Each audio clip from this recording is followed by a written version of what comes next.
Okay, we're going to now look at a different type of problem that's not linear. So we looking at a city that has a 2010 population of 35,000 and is expected to grow at a rate of 4.2%. Predict the population size in 2020. So in this case, we're using the formula Q equals Q sub 0 times 1 plus R to the T. And then let's just label what values we have. So this is a percentage that it's increasing by, not a straight number like 16 each time. It's growing at 4.2%. In this case, each year.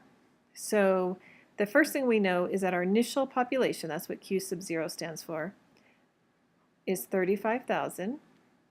That's our starting point of 2010. Our rate is 4.2%, which you need to write as a decimal, so that's 0.042. And our time, we also know, 2020 is 10 years after 2010.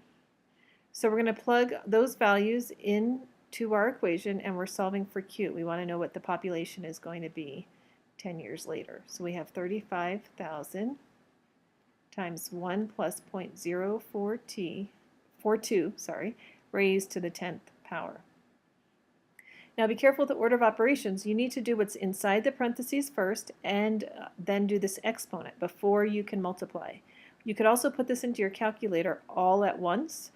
35,000 times parentheses 1 plus 0.042 parentheses raised to the 10th power. And then you should be able to get the answer right away.